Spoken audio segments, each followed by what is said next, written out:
ಶ್ರಮಿಸಿ ನನ್ನನ್ನು ಸಲಹಿದ್ದಾರೆ. ಇಲ್ಲಿನ ಎಲ್ಲ ಶಿಕ್ಷಕ ಶಿಕ್ಷಕಿಯರು ಮಣ್ಣಿನ ಮುದ್ದೆಯಾಗಿದ್ದ ನಮ್ಮನ್ನು ಒಂದು ಸುಂದರ ಮೂರ್ತಿಯನ್ನಾಗಿ ಮಾಡಿದ್ದಾರೆ. ನಿಮಗೆ ಧನ್ಯವಾದ. ಜಿಲ್ಲಾಧಿಕಾರಿಯಾಗಿ ಯಾರು ನಮ್ಮ ತಾಯಿಯನ್ನು ಒಂದೇ ಒಂದು ದಾಖಲೆಗಾಗಿ ಹಗಲಿರುಳು ಅಲಿಯುವಂತೆ ಮಾಡಿದ್ದವರು ಅಂತಹ ಕಷ್ಟ ಇನ್ಯಾರಿಗೂ ಬರದಂತೆ ನೋಡಿಕೊಳ್ಳಲು ನಾನು ಮುಂದೆ DC ಆಗಲೇಬೇಕೆಂದು ಪಣ ತೊಟ್ಟಿದ್ದೇನೆ. ನಾನು ಮುಂದೆ ದೊಡ್ಡ ಆಫೀಸರ್ ಆಗಬೇಕು ಅನ್ಕೊಂಡಿದ್ದೇನೆ. ಪರೀಕ್ಷೆಯ ಸಮೀಪ ಬರ್ತಿದೆ. ನಿದ್ದೆ ಸಾಕು, ಬಾರಸಿಂದ ಓದ್ಕೊಳ್ಳೋಣ.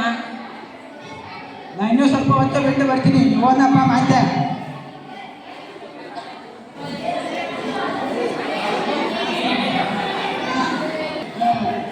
ಸಮಯ ವ್ಯರ್ಥ ಮಾಡದೆ ಓದುತ್ತಾರೆ ಮತ್ತು ಆಸಕ್ತಿ ಇಲ್ಲದವರು ನಾಳೆ ಓದಿದ್ರೆ ಆಯ್ತು, ನಾಳೆ ಬೆಳಿಗ್ಗೆ ಸ್ಟಾರ್ಟ್ ಮಾಡ್ತೀನಿ, ಸ್ವಲ್ಪ ಹೊತ್ತು ಬಿಟ್ಟು ಓದ್ತೀನಿ ಅಂತ ವಿದ್ಯಾಭ್ಯಾಸದಲ್ಲಿ ತಾತ್ಸಾರ ಮನೋಭಾವ ತಳೆಯುತ್ತಾರೆ.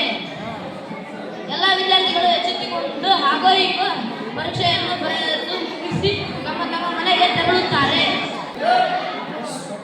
ಫಲಿತಾಂಶ ಬರದೇ ಇರುತ್ತಾ? ಒಂದು ದಿನ ಫಲಿತಾಂಶ ಬಂದೇ ಬಿಟ್ಟಿತು. ಅದರಲ್ಲಿ ಚನ್ನ, ಮಾಂಕ ಮತ್ತು ಆಕಾಶ ಉತ್ತಮ ಅಂಕಗಳನ್ನು ತೆಗೆದು ಕಾಲೇಜಿನಲ್ಲಿ ಉಚಿತ ದಾಖಲಾತಿಯನ್ನು ಪಡೆದಿದ್ದಾರೆ. ಇನ್ನು ಉಳಿದವರು ಊರಿನಲ್ಲಿ ಸ್ವಲ್ಪ ಜನ ಮತ್ತು ಹೊರಗೆ ಸ್ವಲ್ಪ ಜನ ವಿದ್ಯಾಭ್ಯಾಸವನ್ನು ಮುಂದುವರಿಸುತ್ತಾರೆ. ಸಿದ್ಧ ಓದೋ ವಯಸ್ಸಿನಾಗ ಚೆನ್ನಾಗಿ ಓದಿದ್ರ ಒಂದು ಉದ್ಯೋಗ ತೊಗೊಂಡು ನಮ್ಮನ್ನೆಲ್ಲರನ್ನ ಚೆನ್ನಾಗಿ ನೋಡ್ಕೊಂತಿದ್ವಿ. ಈಗ ನೋಡು, ಒಂದು ವರ್ಷ ಆತ, ಮಳೆ ಇಲ್ಲ ಬೆಳೆ ಇಲ್ಲ. ಒಂದೊತ್ತು ಊಟಕ್ಕೆ ಇನ್ನೊಂದೊಂದು ಉಪವಾಸ ಇರ್ಬೇಕು. ಒಂದೊಂದು ಊಟಕ್ಕೆ ಇನ್ನೊಂದು ಉಪವಾಸ ಇರ್ಬೇಕು. ನಿನ್ನ ತಪ್ಪಿಗೆ ಸಹಾಯ ಪರಿಸ್ಥಿತಿ ಬಂದಿತ್ತು ನಮಗೆ. ಮಳೆ ಬಂದಿಲ್ಲ ಅಂದ್ರೆ ನಾನೇನು ಮಾಡಲಪ್ಪ? ಮಳೆ ಬರೆಸ್ಲಿಕ್ಕೆ ನಾನ್ಯಾರು? ಈ ತರ ಬರಗಾಲ ಬರ್ತಂತೆ ಯಾರಿಗೆ ಗೊತ್ತಿತ್ತು? ನಾನು ಗೊತ್ತಿದ್ರೆ ಅವಾಗ ಚೆನ್ನಾಗಿ ಓದಿಬಿಡ್ತಿದ್ದೆ. ನಾನು ನಿಮ್ಮ ಶಾಲೆಗೆ ಬಂದಾಗ ನಿಮ್ಮ ಪ್ರಿನ್ಸಿಪಾಲ್, ನಿಮ್ಮ ಶಿಕ್ಷಕರು ನನಗಿಂತ ಚೆನ್ನಾಗಿ ನಿಮ್ಮ ಭವಿಷ್ಯನ ಹೇಳ್ತಿದ್ರಲ್ಲೋ, ಅವ್ರು ಮಾತ್ರ ಕೇಳ್ಬೋದಿತ್ತಿಲ್ಲ. ಇರಲಿ ಬಿಡು, ನನ್ನ ತೋಳಿನಲ್ಲಿ ಶಕ್ತಿ ಇದೆ. ಪಕ್ಕದ ಊರಿನ ಪಂಚಾಯತಿ ಕಾಯ್ದೆಯಲ್ಲಿ ಹೋಗಿ ಉದ್ಯೋಗ ಖಾತೆಯಲ್ಲಿ ಕೆಲಸ ಕೂಲಿ ಮಾಡ್ತೀನಿ. ನಾನು ಹೋಗಿ ಬರ್ತೀನಿ. ಹೋಗ್ತಿದ್ಯಾ? ನಿಲ್ಲು.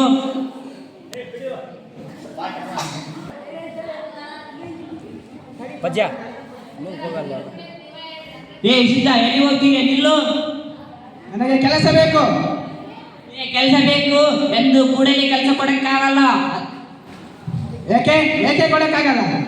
ಅದಕ್ಕೆಲ್ಲ ನಿಯಮ ಇದೆ. ತಗೋ, ಫಾರ್ಮ್ ತುಂಬು.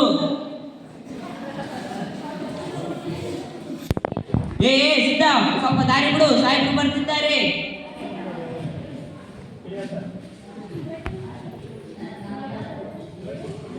ಶಿವಕ ಅಲ್ಲಿ ಹೊರಗಡೆ ನಿಂತಿದ್ದು ಸಿದ್ಧನನ್ನ ಕೇಳು. ಹೌದು ಸರ್, ಅವನು ಪಕ್ಕದ ಊರಿನ ಸಿದ್ಧ ಅಂತ ಜಗಳ ಗಂಟ ಸರ್. ಅವನಿಗೆ ತುಂಬಾ ಸೊಕ್ಕು. ಹಾಗೆಲ್ಲ ಮಾತಾಡ್ತಾನಪ್ಪ, ಕರಿ ಇಲ್ಲ ಅವ್ರನ್ನ.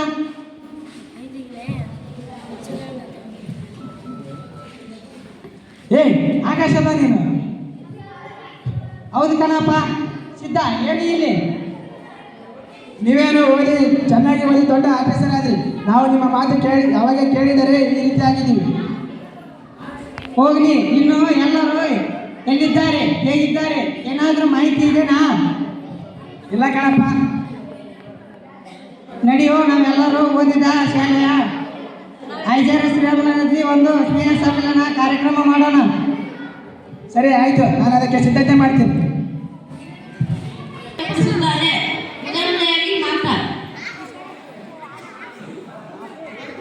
ಎಲ್ಲರಿಗೂ ಮಧ್ಯಾಹ್ನದ ಶುಭಾಶಯಗಳು. ಮೊದಲನೇದಾಗಿ ಎಲ್ಲರಿಗೂ ಕೂಡ ನನ್ನ ನಮಸ್ಕಾರಗಳು. ನಾನು ಈ ಹಿಂದೆ ಇದೇ ಶಾಲೆಯಲ್ಲಿ ಓದಿದಂಥ ವಿದ್ಯಾರ್ಥಿ. ನಾನು ಈ ಹಿಂದೆ ಇಂಥದೇ ಒಂದು ಸಭೆಯಲ್ಲಿ ಇಲ್ಲಿ ಕೂತಿರುವಂಥ ಎಲ್ಲ ಗುರುಗಳಿಗೂ ಮತ್ತು ಗುರುಮಾತೆಯರಿಗೂ ಒಂದು ಮಾತನ್ನು ಕೊಟ್ಟಿದ್ದೆ. ನಾನು ಮುಂದೆ ಒಬ್ಬ IAS ಅಧಿಕಾರಿ ಆಗ್ತೀನಿ ಅಂತ ಮಾತು ಕೊಟ್ಟಿದ್ದೆ. ಅದೇ ಥರ ನಾನು ಈ ದಿನ IAS ಅಧಿಕಾರಿಯಾಗಿದ್ದೀನಿ. ಆದರೆ ನಾನು ಮೊದಲು KS ಆಗಿ ನಂತರ IAS ಆಗಿನೋ. ಅದಕ್ಕೆ ಹೇಳೋದು ಬೇಕು, ಏನು ಯಾವ ರೀತಿಯಾಗಿ ಹಿಡಿತು ಅನ್ನೋದು ಮುಖ್ಯ ಅಲ್ಲ, ಅದು ಹಿಡಿತು ಅನ್ನೋದು ಮುಖ್ಯ. ಅದೇ ಥರ ನಿಮಗೂ ಕೂಡ ನಿಮ್ಮ ಜೀವನದಲ್ಲಿಯೂ ಕೂಡ ಬಹಳ ಸುಂದರವಾಗಿರುತ್ತದೆ. ನೀವು ಎಲ್ಲ ಗುರುಗಳ ಮಾತನ್ನು ಕೇಳಿ ನೀವು ಕೂಡ ನಿಮ್ಮ ಜೀವನವನ್ನು ಸುಂದರವಾಗಿ ರೂಪಿಸಿ ನಾನು ಈಗ ದಿನಾಲು ಆಫೀಸ್ಗೆ ಹೋಗುವಾಗ ಹೊಸ ಹೊಸ ಕೋಟ್ ಧರಿಸಿ ನಮ್ಮವರಿಗೆ ನೋಡು ನನ್ನ ಕೋಟ್ ಹೆಂಗೈತಿ ಅಂತ ತೋರಿಸ್ತೀನಿ. ನನಗಾಗಿ ಒಂದು ದೊಡ್ಡ ಕಾರು, ಅದಕ್ಕೊಬ್ಬ ಚಾಲಕ, ನಾ ದಿನಾಕಾರನೇ ತೊಗೊಂಡು ಹೊಂಟ್ರೆ ಎಲ್ಲ ಊರಾಗಿನ ಮಂದಿ ನನಗೆ ನಮಸ್ಕಾರ ಸಾಹೇಬ್ರೆ ಅಂತ ಹೇಳ್ತಾ ಇದ್ರು. ಈ ಜೀವನ ತುಂಬ ಸುಂದರವಾಗಿರ್ತದೆ. ಇದೇ ಥರ ನೀವು ಕೂಡ ಜೀವನವನ್ನು ಮಾಡಬೇಕು ಅಂತ ಅಂದ್ಕೊಂಡ್ರೆ ನೀವು ಸಹ ಈ ಒಂದು ಸಮಯದಲ್ಲಿ ತುಂಬ ಅತ್ಯುತ್ತಮವಾಗಿ ಅಭ್ಯಾಸವನ್ನು ಮಾಡಿದಾಗ ಮಾತ್ರ ನೀವು ಕೂಡ ಮುಂದೆ ಒಬ್ಬ ದೊಡ್ಡ ವ್ಯಕ್ತಿ ಆಗ್ತೀರಿ ಅಂತ ಹೇಳ್ತಾ ಧನ್ಯವಾದಗಳು.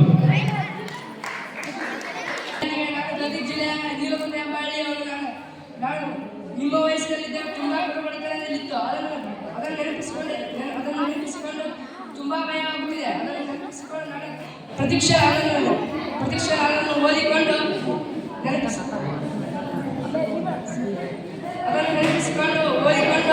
ನಾನು ಈಗ ನಿಮ್ಮ ಮುಂದೆ ರವಿ ಚಂದ್ರವರಾಗಿ ಈ ವೇದಿಕೆ ಮೇಲೆ ನಿಂತಿದ್ದೇನೆ.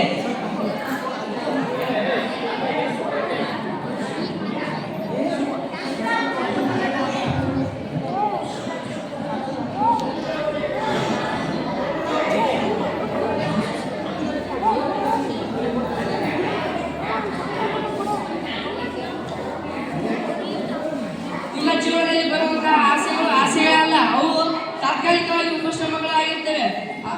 ನೀವು ನಿಮ್ಮ ಜೀವನದಲ್ಲಿ ಒಂದು ಗುರಿಯನ್ನು ಇಟ್ಟುಕೊಂಡು ನೀವು ಯಾವುದೇ ವಿದ್ಯಾಭ್ಯಾಸ ಮಾಡುತ್ತಿರುವಾಗ ಡಿಸ್ಟರ್ಬೆನ್ಸ್ ಮಾಡ್ತಾರೆ.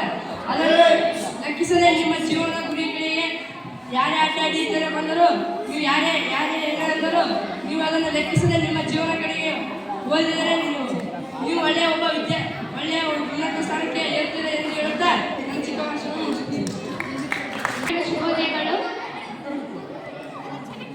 ಹೆಣ್ಣು ಮಕ್ಕಳೆಂದ್ರೆ ಅದರ ಜೊತೆ ಒಂದು ಪದ ಸೇರ್ತದೆ, ಅದೇ ಕಷ್ಟ ಅನ್ನೋ ಪದ ಈಗ ದೂರ ಇರಬೇಕು. ಅಂದ್ರೆ ಶಿಕ್ಷಣ ಅನ್ನೋ ಪದ 3 ಅಕ್ಷರ ಗಟ್ಟಿಯಾಗಿರಬೇಕು. ಹೀಗೆ ಶಿಕ್ಷಣ ಪಡೆದ ನಾನು ರೋಹಿಣಿ ಸಿಂಧೂರಿ DC ಆಗಿ ಕರ್ತವ್ಯ ಮಾಡ್ತಾ ಇದ್ದೀನಿ. ನೀವು ಇದಕ್ಕಿಂತ ಹೆಚ್ಚು ಸಾಧನೆ ಮಾಡುವಿರಿ ಎಂದು ನನ್ನ 2 ಮಾತನ್ನು ಮುಗಿಸುತ್ತೇನೆ.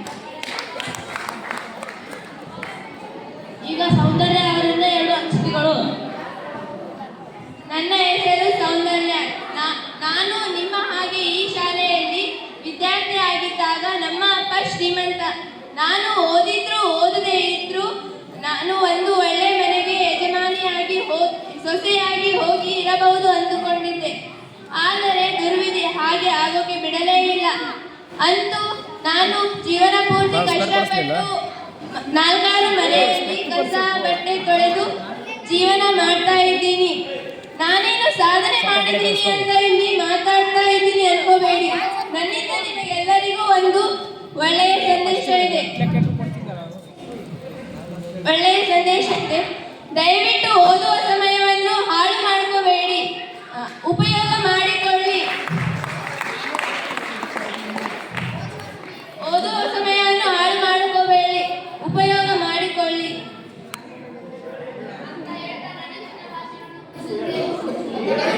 ಅಷ್ಟೇ ಅಲ್ಲ, ಯಾಕೆ ನಮ್ಮ ರೋಹಿಣಿ ಸಿಂಧೂರಿ ತರ DC ಆಗಿ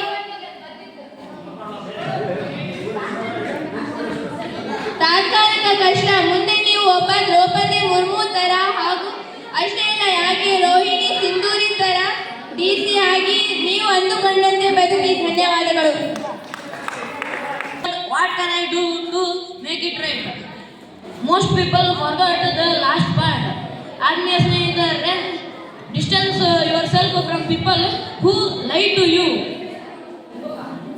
who disrespect you, who use you, and who put you down. ಹೀಗೆ ನಮ್ಮ ಭವ್ಯ ಭಾರತವು ಹಲವು ಜನಾಂಗ, ಭಾಷೆ ಮತ್ತು ಧರ್ಮದಿಂದ ಕೂಡಿದೆ ಮತ್ತು ಯಾವುದೇ ತರಹದ ತಾರತಮ್ಯ ಮಾಡದೆ ಎಲ್ಲರಿಗೂ ಸಮಾನತೆಯ ತಳಹದಿಯಲ್ಲಿ ಶಿಕ್ಷಣ, ಸಾಮಾಜಿಕ, ಆರ್ಥಿಕ ಮತ್ತು ರಾಜಕೀಯ